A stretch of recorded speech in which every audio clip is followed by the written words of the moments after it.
So I think it's actually perfect segue into our next guest, Julia Phoenix, who is going to talk to us about nonviolent communication. So Julia, I'm going to bring you out.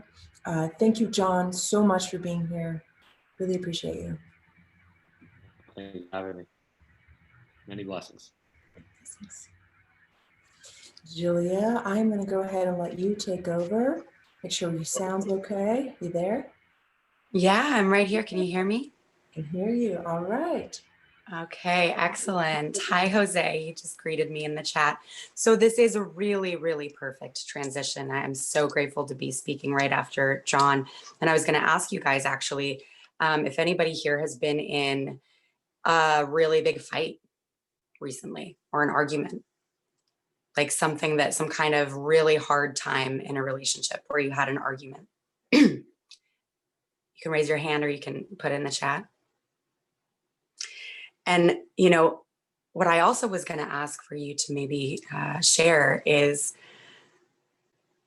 who wishes that they could go back and do it differently? And if you did, like, what would you do differently? Because, you know, the reality is that we weren't taught as children, most of us, how to communicate with others effectively, you know, how to make our voices heard in relationship, which is what this whole human experience is all about, and how to receive others' truths and navigate through that, walk through that together, right? So we all need a little bit of help. And we all, I think, have experienced that feeling. And again, if you can relate, put it in the chat, but that feeling of like regret, you know, oh my God, I wish I wouldn't have said that. Leela's saying, yes, yeah. I wish I wouldn't have done that. I wish I wouldn't have thrown that thing. Maybe that's you, you know. I wish I would have expressed it this way instead. I wish I could tell her now how much I actually love her, you know? And I don't want any of you guys to have that experience again. I really don't. And that's why I'm here. For those who don't know me, I'm Julia Phoenix. I'm a relationship coach. I'm a speaker and I'm a transformational healer. And my greatest joy is to witness people like you stepping into greater ease with their self-expression and being received in relationship to others so that they can feel that connection, not just know it intellectually, to know that we're all connected. You know, that's one thing, right? But how many of us actually feel that in our bodies and in our relationships on a day-to-day basis? And if we did, my God, how different things would be, right? And so I want to, you know, I really want to thank Leela for hosting this incredible event. You guys, her heart is so wide open for service. It like makes me want to cry. Her heart is so wide open for service. The way that she cares, you know, like I've never seen anybody care like that and show up like that. And it just gives me hope, actually, you know, which I think that we all kind of need right now.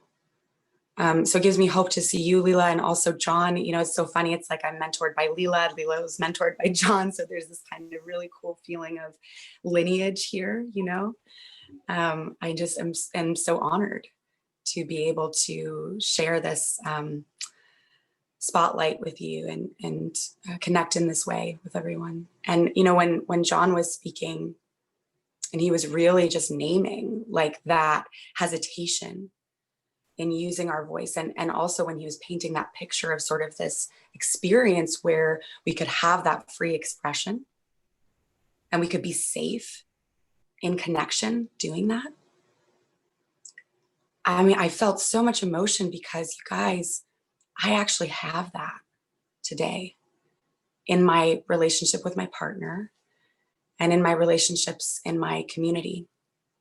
And it is the exact opposite experience that I had for most of my life. And, you know, one of my other mentors, Teal Swan, she likes to say that to heal means to experience the opposite, right? So if we feel stifled in our expression, if we feel unsafe to communicate and be received, if we feel disconnected in our lives. Like our healing is going to be having that total freedom to express, having that safety of knowing that, like John said, even when there's discord, and this is what makes a relationship safe.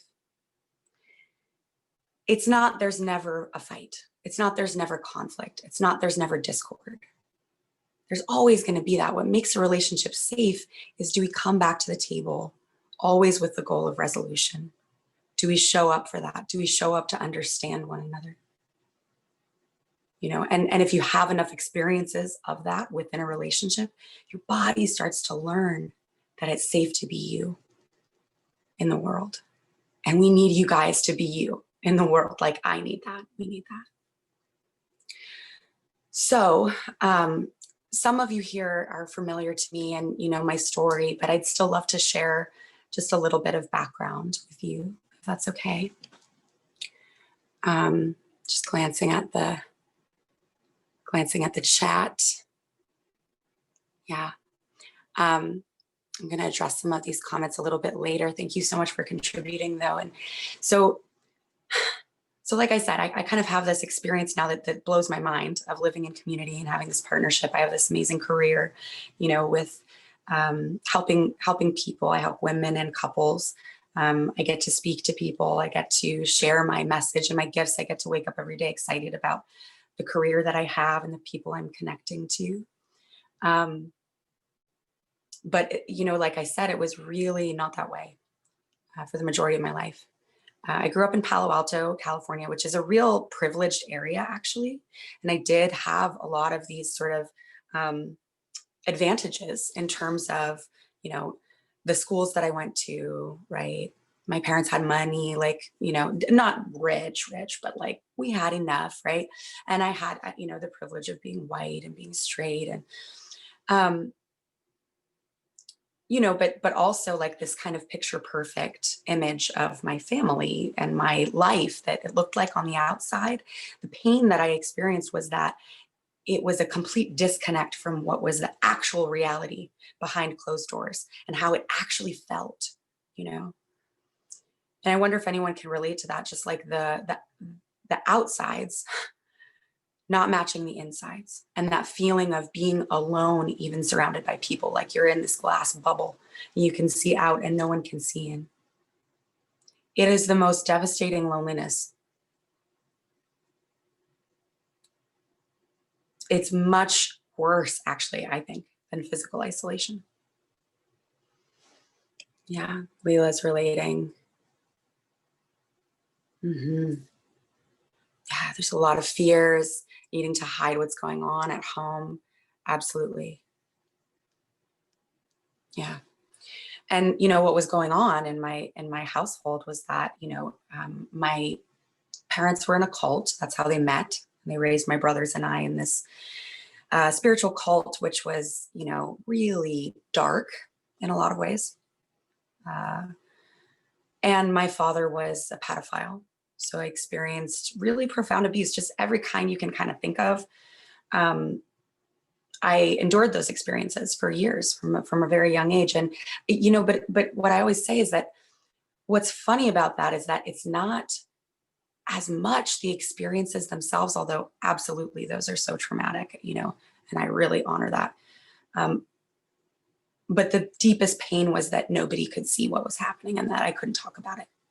Right. And it's so funny, even my voice is a little gravelly today. It's not normally like this. You know, because it was like this feeling of just having this chokehold, you know, like a chain around my neck. Like I just it was not possible for me to express what was real. And as a result, I couldn't be seen. And as a result of that, I couldn't be connected to anyone. And no one could be connected to me. Not really. Right. And so I developed a host of really intense coping mechanisms, basically to try to fill that void, and also to try to, you know, simulate stuffing and expression. When I talk about that specifically, that is a way that I perceive my almost lifelong struggle with bulimia.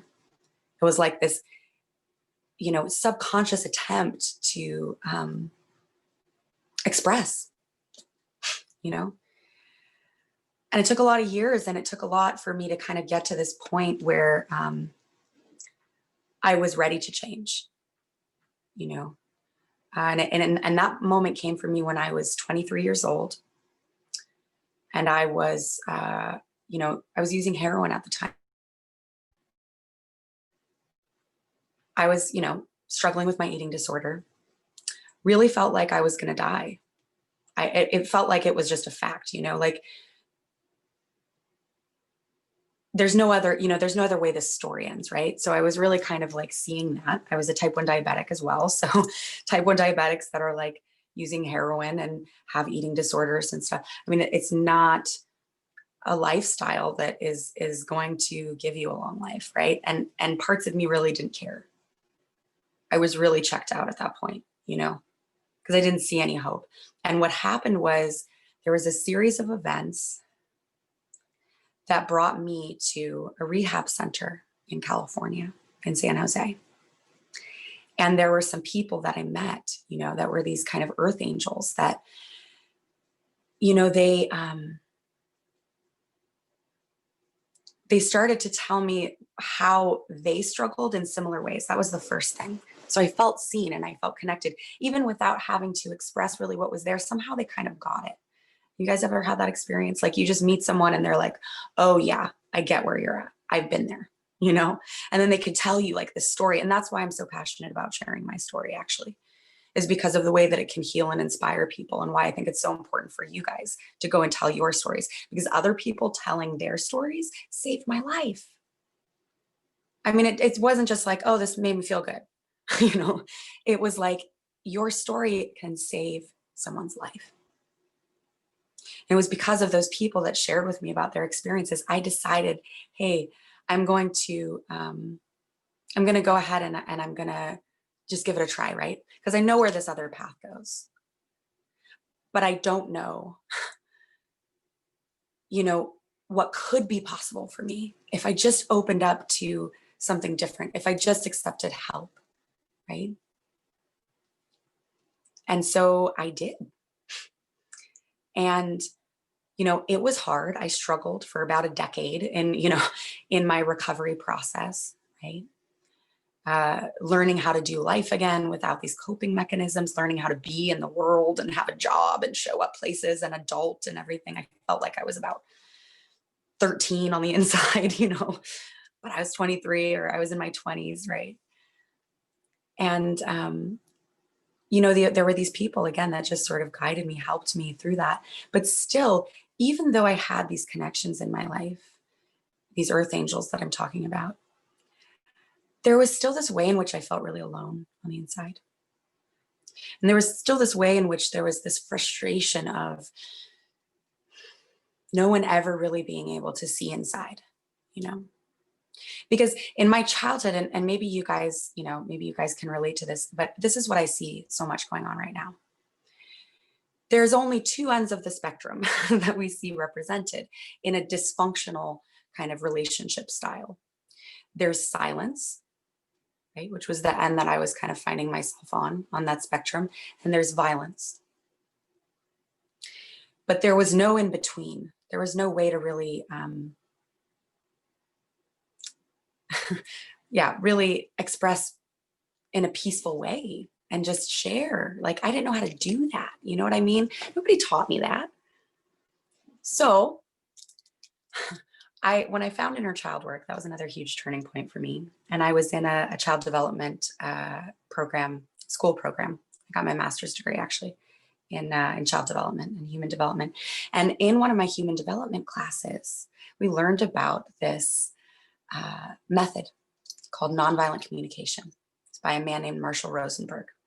And this was a huge shift in my life. And it happened like at the same time that I was learning how to show up for that little girl inside of me and feel, you know, what she felt and really hear her, right? And then I get this tool that falls into my lap of how I can share that with other people and be received, you know, how I can actually access intimacy that feels safe, you know, how I can have relationships that feel safe, you know? And that's why I'm so passionate about sharing this with you guys, is because I want you to have that experience. you know? So maybe put in the chat if you've ever, heard of nonviolent communication, if you've done any of it, you know, and thanks for allowing me to share my story. My life has transformed dramatically since then. And it has been because of my willingness to show up when it's uncomfortable, you know, to show up when it's uncomfortable and to stay through it and to be brave. You know, that's really, I think, what it takes. And because of that, I have these relationships in my life today where I'm free to, I'm just going to say, yesterday I was in the car with my partner, Antoine, and I told him I'm about to have a moment, you know, because I was real stressed about something with the move. We're going through a move. And he knows that when I do that, it means I'm going to express something emotionally that might not be pretty, you know, and I did. I kind of had a tantrum, right? And he contained that because we've had that conversation that he knows that, you know, I know that he's safe with that and it's okay. And he knows that I'm okay. And it's going to be, you know, it's just an expression that needs to happen. And I don't have to separate myself from him in order to be in my full authentic self. You know, I really want that for all of you guys. So I have the book and I'm glad to learn more. Yes. I know him in Boulder, Colorado. That is so cool. Ashley says, I heard of the book from you in a video you shared a while back. That's so cool. I'm so happy. Yeah. This brilliant moment, we are becoming available to human beings this very minute. We are light. We are not out there. We are inside you. Yes. Yes, that feels so good when people get me. Absolutely. You can feel it, right? Sometimes it's easier than other times, right? To create that sense of connection and relating. It's always there though, if we can really look for it and find it. Yeah.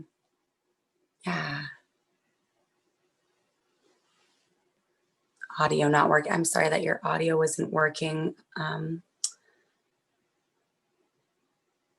Okay. Yeah. Oh, I wanted to go back up to what Ashley said earlier. The relationship struggle lately is real. Listening is so hard. When you have your own internal storm happening. Exactly. I think I wish I would take important conversations slower, but there's a reactive need to solve things right now / be heard right now. Exactly. And Ashley, I love that you're sharing this. And I want to just speak into this a little bit, if that's okay. You know, we have that sense of urgency when we have conflict because we don't want to experience that separation, right? So we can honor that. That's an aspect of our consciousness that wants the closeness again, that wants that connection, that wants that peace, you know, and harmony in our relationship. But what often urges us to act impulsively and not to slow down is that we don't have enough experiences yet of knowing that we can communicate through conflict and we don't lose connection. So that's where it's like we have to be really brave and we have to really hold these aspects of ourselves that are kind of flipping out like that, right?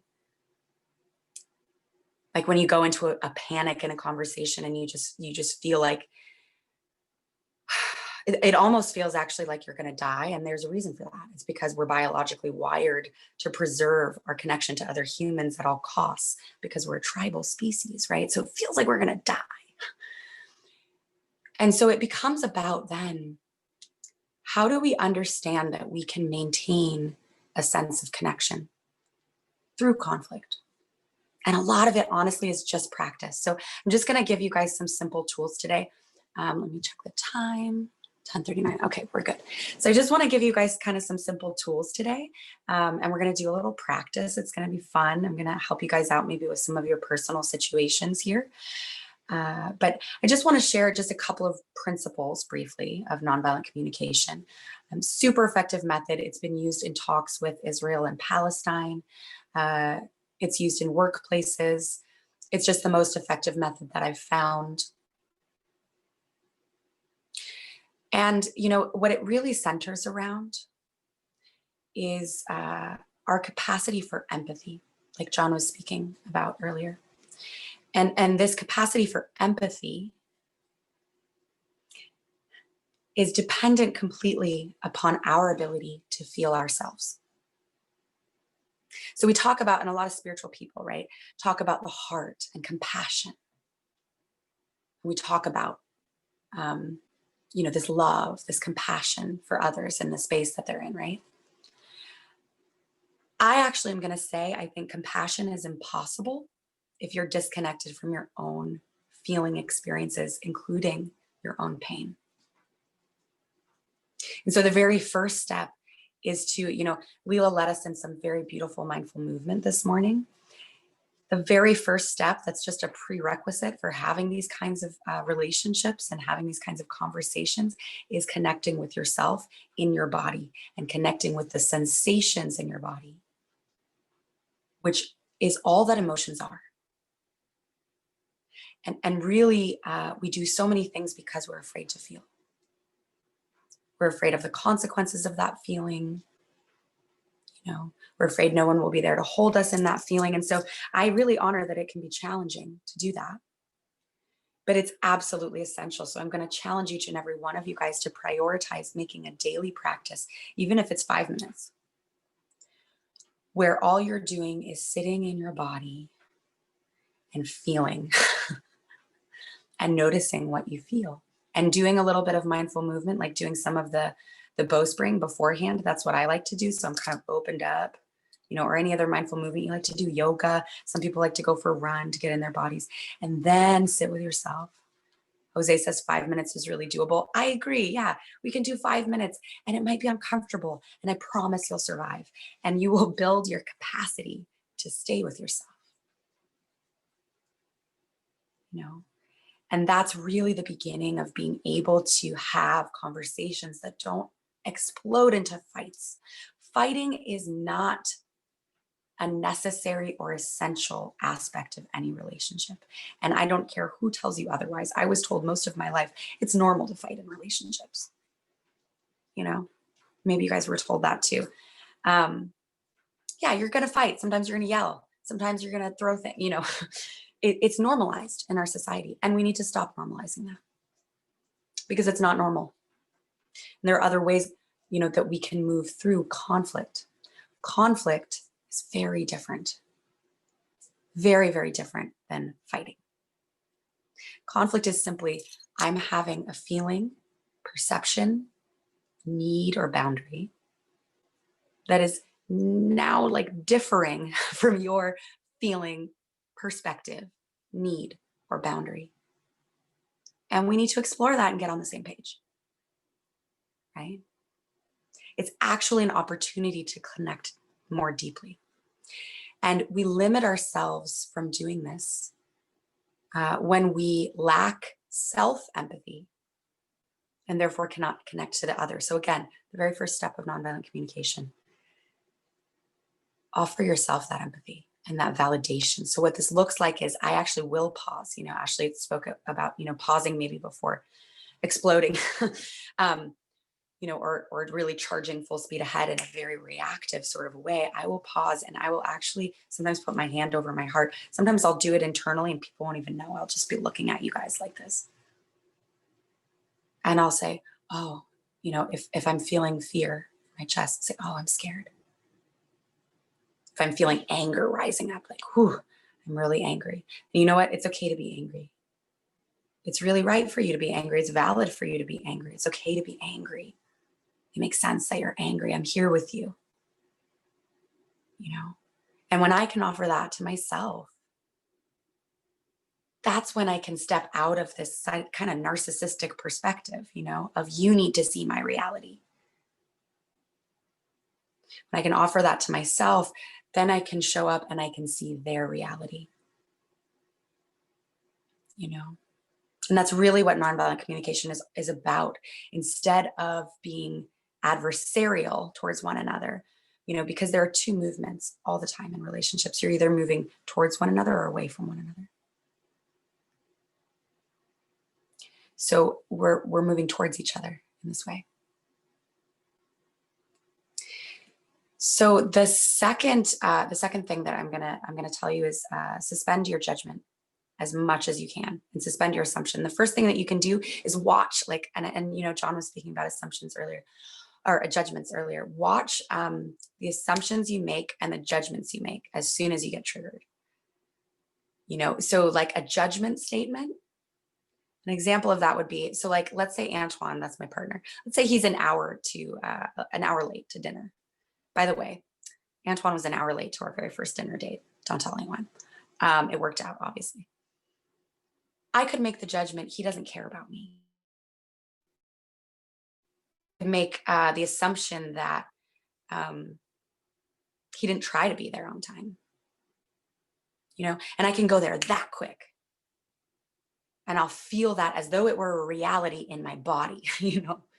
That's when I get to stop and check in, practice that self-empathy. And then instead of exerting those judgments and holding on to those assumptions, I get to get curious and I get to ask questions, right? So it becomes something like, I wonder why, I wonder what happened, why he's, you know, running late today, right? And so it's about entertaining this possibility that maybe I don't know.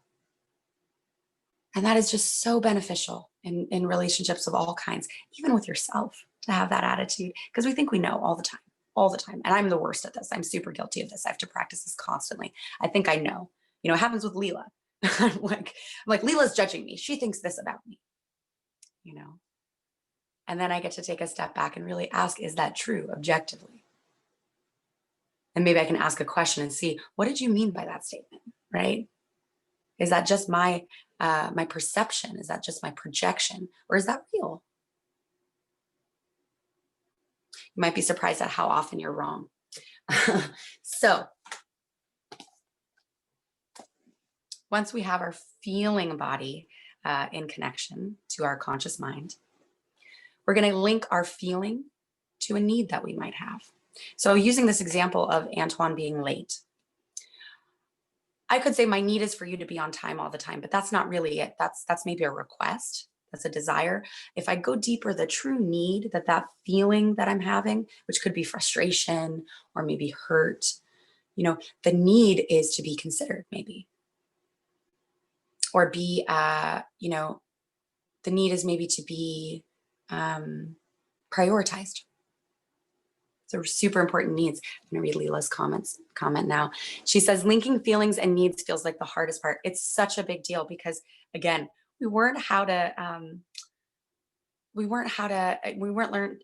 how to do this, right? So, I mean, I didn't get, some of us had like feelings charts in school, you know, if anybody remembers, like, you know, that had the smiley faces or whatever. I went to a lot of therapists as a child though, so that could have been my therapist's office. But we don't generally talk about needs other than our physical survival needs, right? We don't generally talk about our emotional needs. And so I actually encourage you all to go to nvc.org. I'll tell you why we're going to link them in a second.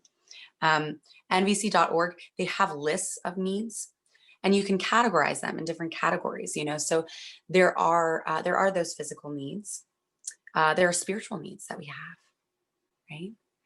Connection needs and emotional needs tend to be the ones that we're kind of least in the dark about, right? Because that's just how we're socialized. The reason why we want to link our feelings to our needs is that our feeling compass is a very, very powerful instrument which tells us what our boundaries are and what we need. And so by linking them, we become empowered to make choices and ask for things to get our needs met so that we don't have to feel bad all the time, so that we don't feel disconnected, so that we aren't just suffering silently by ourselves. Because the truth is, there are almost 8 billion people on planet Earth. Like, there is so much in terms of the resources that we have available to us. And we're so powerful in terms of the choices that we make. But if we don't know what's going on and what the true need is, how are we going to be able to move through that and meet it, right? So the comment is, emotional literacy is feeling the feelings. Yes. And yeah, and being emotionally mature. And it's also being able to name them, take ownership of them, and really inquire, what is this telling me that I need, right? I mean, you can see it really clearly if it's like a physical need, right? If I'm hungry, that's probably telling me that I need to eat, right? If I'm lonely, I might need connection. You know, in this situation, if I'm hurt or I'm angry, you know, let's use right now, actually, as an example. I'm just going to be vulnerable and put myself out there. You know, sometimes when I'm talking, I don't know if what I'm saying is really landing with you guys. I don't know if, you know, you're resonating with what I'm saying. Thank you, Jose. So you just met this need, right? This is like perfect example. I was just feeling a little nervous, maybe a little anxious or self-conscious. And I realized, okay, my need is maybe to name that. And for some kind of feedback, maybe some reassurance that like, hey, you're doing okay, Julia. It's okay to ask for that. It's okay to ask for reassurance. It's okay to ask for attention. All of these things we've kind of demonized in relationships, you know, because we're supposed to be okay all the time. No. Ask for what you need. Jose says, resonating. Ashley says, you're doing great. As we grow in a relationship, it is hard to say, I'm sorry all the time. Yes. Super resonating. Yes. Ah, thank you. Me and Damon are writing stuff down and having aha moments. Oh, that feels so good. You're doing great. I love it. I'm listening intently and it's really landing. Thank you. Oh, so like in this moment, I feel much more connected to you guys. Writing everything down, Maria says, I love this. I just felt this like expansion in my heart, you know, I'm feeling more connected with everyone and more connected to myself, and I feel more seen because I just shared vulnerably how I was feeling and what I needed. And this is how it works, you know, and this is a practice that I've committed to in my life. Every day I do this. And it's not, I mean, it's going to be maybe a little messy or difficult at first, and that's okay.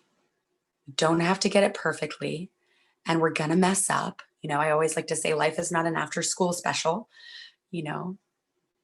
There are going to be moments when we're too afraid of speaking, maybe, and we shut down. There are going to be moments when we go into like a fight response, you know, because we've got fight, flight, freeze, or fawn when our brain chemicals are activated. And Al Ingles will talk more about this later, actually, the stress hormones that get triggered in your body. So you're not going to do it perfectly. And that's when we get to, again, practice the self-empathy and the compassion for self so that we can bring that forward and keep trying. You are way cool, Oaks. Thank you for saying that. Okay, so we have our feelings and our needs. This is where we're going to bring kind of all of it together in terms of a conflict that we might have, you know, and they're rampant, even now more so than ever. I don't know if you guys have noticed, but it's like we as a society, it just feels like to me, have become more and more and more polarized. And there's so much fighting going on Facebook, you know, maybe in our homes. And we want to mitigate the amount of polarization. We want to move towards that unification. Yes, that's why we're here, right? So this is how we do it. I came up with this acronym that's going to explain to you the 4-part nonviolent communication process. So you can go ahead and write this down. The acronym is OFNA. It's not an actual word. I really tried. But at least it has syllables and nouns in such a way that you can, you know, remember it. OFNA, right? So this stands for, where is my pen? Here we go.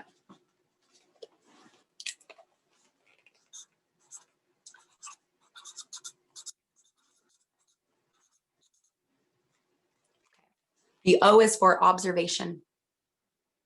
So what this means is we are going to state exactly what happened or what is happening that precipitated the trigger that you're feeling.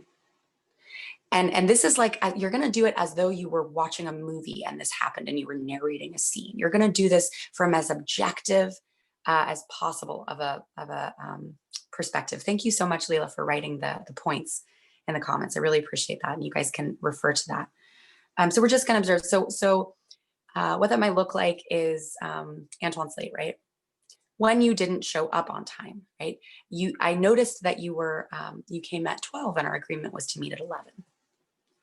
Plain and simple. It's just what happened, stating the facts, right? You guys with me? Okay. Then we're going to state the feeling that we have. So, yes, state the facts. Give the facts and give the feeling. So what was I feeling maybe when he was hurt? I was feeling, or when he was late, I was feeling maybe hurt. I was feeling insecure.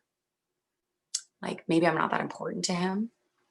You know, what you want to avoid when you're making a feeling statement is words that imply an intention from the other person, right? Or something that is a judgment about what the other person did, right? So if I said I felt deprioritized, you know, or I felt undervalued or whatever, do you see how that's kind of like, that's actually a verb that they're doing to me? We want to stay away from that language. And the reason why is because when we use that kind of language, we actually spark defensiveness in the other party. You know, if we're accused of something, often it triggers our shame. And then we want to deflect it. We want to just push that away. And it kind of, you know, it kind of doesn't leave as much space for someone to feel safe receiving your communication and coming towards you. This is something I really had to learn the hard way. So the feeling would instead be something like, I feel hurt. I feel frustrated. I feel insecure, right? And you can find feelings lists as well at nbc.org. Really recommend you check that out also. So step 3, does anybody want to guess what step 3 is? For the N, it starts with the N that we've been talking about. Do, do, do, do, do, do, do. Catherine, Katya is correct, needs. So the third one is you're gonna link it to the need, state your need. And again, the need is different from a request. So, and it's not a demand either. A need is like, what is the underlying thing that is not happening that's making me feel this way? And so it's more core often than the actual behavior that's happening. So again, like my need is not necessarily for everyone to come on time every time they meet me. My need is on a deeper level to be considered and to be prioritized, right? So the last part of the 4-part process is ask. Typically it's actually request, but I turned it into ask because of the acronym, because I needed a vowel. And it's the same thing. And for me, actually ask feels, I don't know, it just feels more resonant. Request feels really formal, you know, so asking, this is a really important part. And this involves, again, our linking of our feelings and our needs, going from our needs to how can I get that met? We have to brainstorm this, right?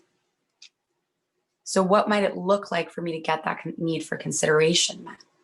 Well, I might ask him, could you please, like, would you be willing to text me next time when you're running late so that I know, right? That's like an obvious example. So it should be as specific as you can. And then this is also your space to ask the other party about what's going on for them. We get to get curious and we get to ask those questions, right?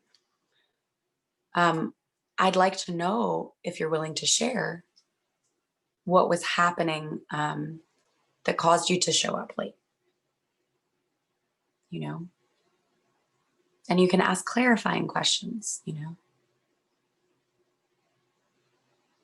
Sometimes our questions can turn into judgments like, why didn't you call me, right?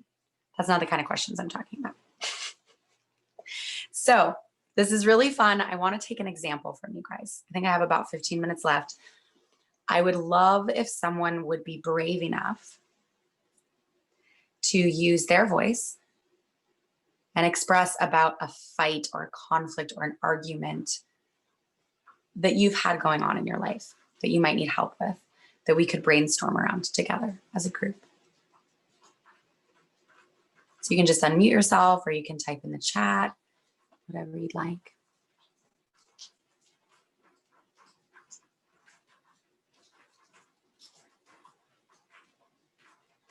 Anybody? So if you're unable to, I'm not sure, just in case they're unable to unmute themselves, so I'm just gonna say, put it in the chat. If anybody's got anything going on. I have an idea. If you don't have anything going on with somebody, what about even like the political situation stuff? Like, we don't want to say get too much, we want to stay in a peaceful space, but maybe that's bothering some people here and it's hard to get past. So that might be a space to play in. Yeah, absolutely. I love that, Leela. I think that's great. And Sun is saying, I wish I had something. You're so cute.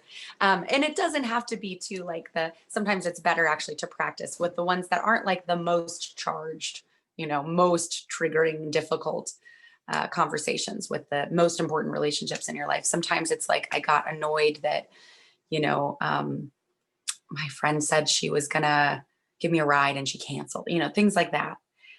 It could be smaller, but I do really love this example, and we might have time to do both. But let's just say, let's say I'm having a conflict with a family member who has different political beliefs than I do. So maybe you guys can relate to this. I actually don't have really blood family that I have close relationships with, but I have soul family in my community that I have deep relationships with. And we haven't necessarily gone into conflict around politics, but I will tell you there has been a lot of conflict in the community and a lot of resolution as well. But let's say, someone in my community or an extended family member, a friend, somebody had a different political belief than I did about which candidate should win. And let's say that, I'm anti-Donald Trump, for some reason. And let's say that this other person is a really big supporter of Donald Trump and goes to Donald Trump rallies, right? And right now we can't stand to be in the same room together. First of all, it's my job and my responsibility, right, to feel into what's coming up for me and why I'm having this experience. It might be because, there's usually a reason why we feel one way or the other about a candidate, and often it's tied to emotion and it's tied to our own experiences, right?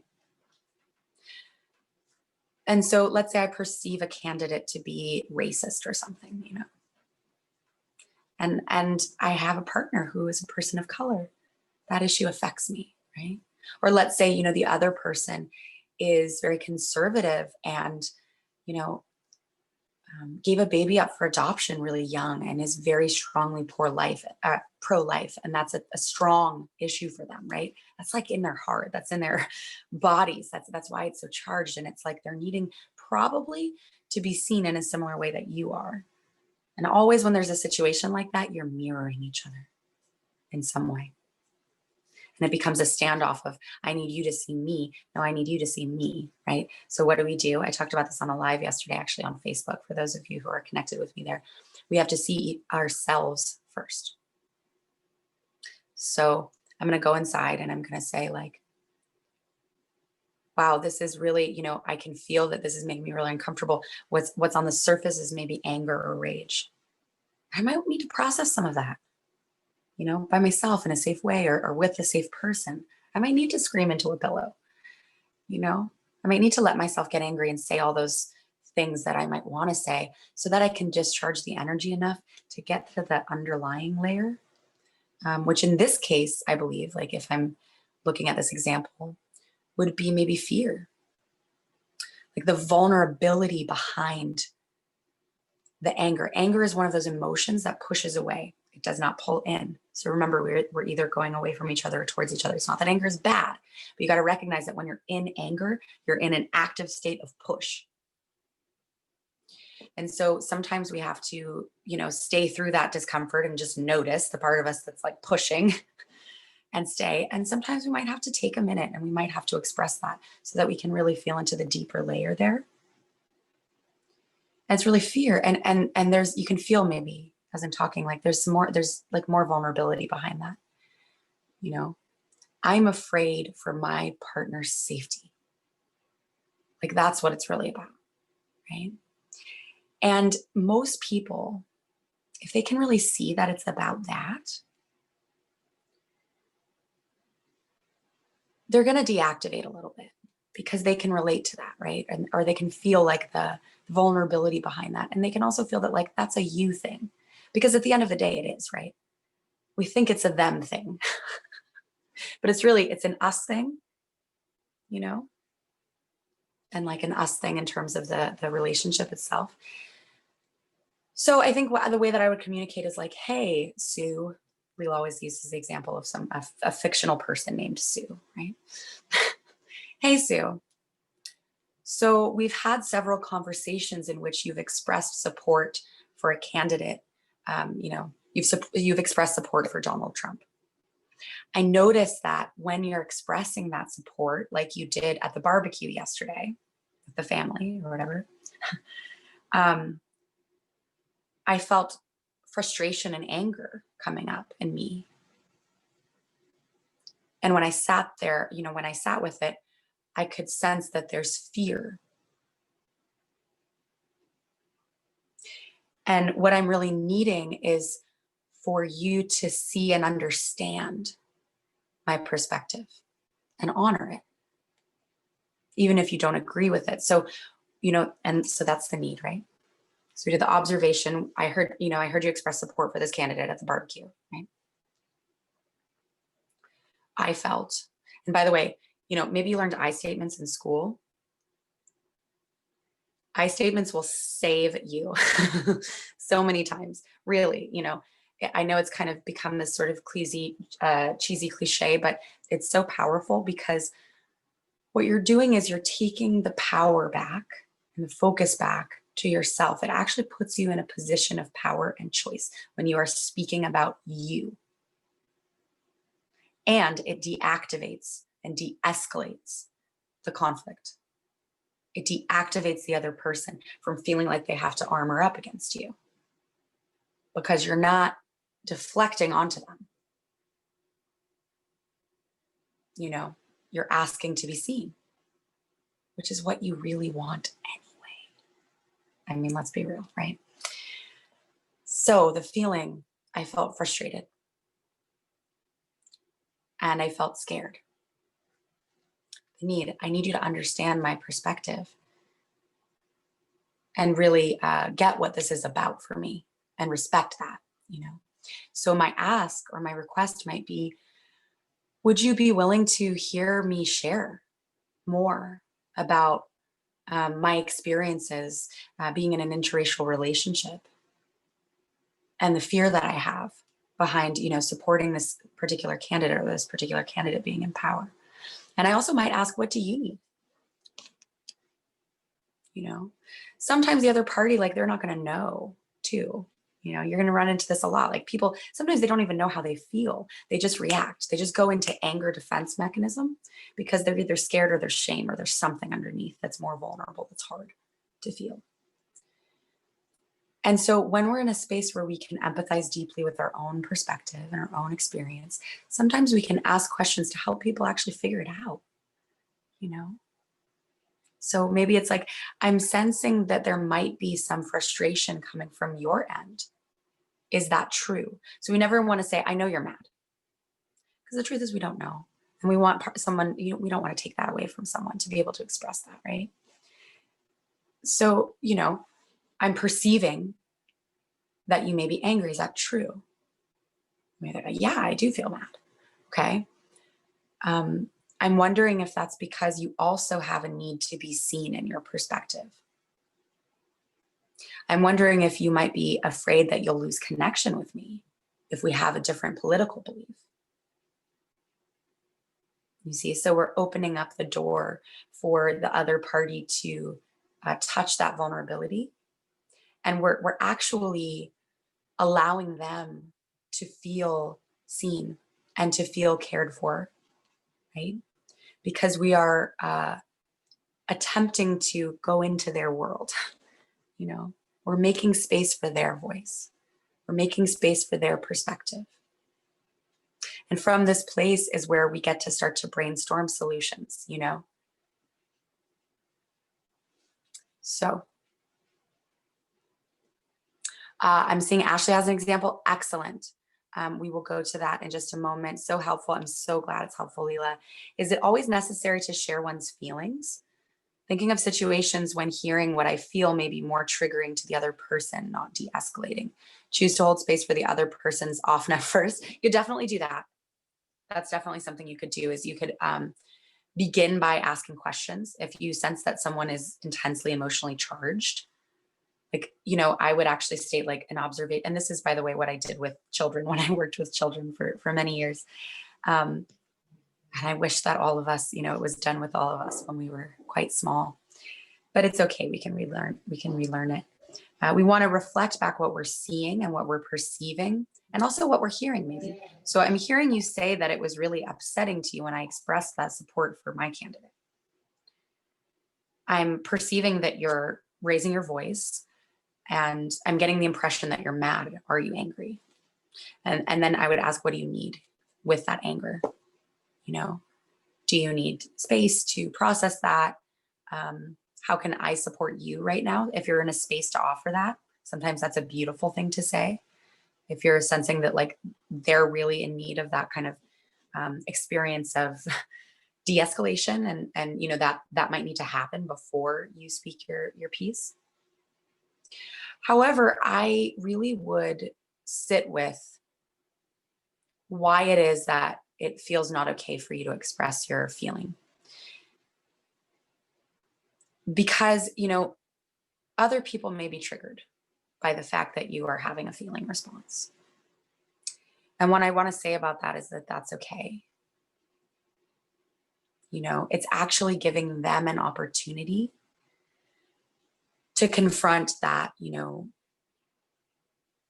that reaction and that discomfort within themselves. You know, and by being willing to share your emotion, you're really giving them the gift of being able to step into their emotional truth. You know, and it doesn't have to be that you're doing what I did with Antoine in the car yesterday, where you know, you say, I'm going to have a moment, and then you like, wah! It doesn't have to look like that. It can be, you know, there's a way in which you can sit with someone, look them dead in the eye and say, I'm feeling very angry. And this is not, you're not minimizing, bypassing, hiding, suppressing, but you're also not exploding all over the other person, right? So it's this, again, silence or violence. This is the paradigm that we have, you know, and a lot of it is because we don't understand as a, you know, as a species, how to move through feeling together yet. So it's cutting edge stuff. It's really hard, and I really honor that. I want to go ahead and check the time. Looks like we just have a couple more minutes. So if you'd like to share more, Ashley, just about partnership with the addict. Yeah. What I'd love, would you share just a little bit, maybe even type it in the chat, but afterwards, how people can get a hold of you or join your group or anything like that? Yeah, 100%. So you can get a hold of me on Facebook. My name is Julia Phoenix. I love new Facebook friends. You can friend me there. I do have a Facebook community, which several of you are a part of, that I'm seeing, which is really cool. And that community is called Julia's Inner Child Playground and Healing Community. If you have some of these situations, if you're stepping into feeling and expressing in a new way or learning about your boundaries, it's a beautiful, beautiful place to come and share and get support and connect. Jose is showing support right now. Thank you so much. It's a beautiful, yeah. Any other spots? Yeah. I would love for you to check out my website, juliaphoenix11.com, and I'll put that in the chat in just a moment when I'm done here. juliaphoenix11.com. What I want to offer you too is I have two offerings that I want to share. One is that if you are in conflict with someone right now and you need a mediator, I'm going to offer a complimentary session for a couple or even a family member, partner, whoever it is, and you need some help to actually resolve a conflict. That's my gift to you today. So reach out to me on Facebook. You can also email questions.julia@gmail.com. I'll put that in the chat as well. Thank you. Thank you. That's so beautiful. I mean, what a blessing. What a beautiful gift to say, hey, if you're struggling with another human right now, you know, there's somebody who can help you. So thank you. That's so sweet of you. You know, thank you for bringing this. And what keeps coming up for me as you were talking was, you know, my astrologer, Maru Matu, says, and other people, you know, my coaches and mentors and all the things over the years, and the wisdom text, the spiritual wisdom text, all of this says it. But it's this last piece you were bringing forward, and I think as it just relates to the current election, is observe, do not engage. Observe, do not engage. Until you're ready to engage and you're not stressed and you kind of understand and you've done your work and you processed, you can communicate in a non-violent way. So I really appreciate that wisdom you're bringing. Thank you. You're so welcome. Thank you again, Leela, for just giving me the space to share. And I really want to thank all of you also for showing up and doing this work and choosing to do this on a Tuesday, you know, on election day, choosing to be here. I'm blown away by you guys. Thank you.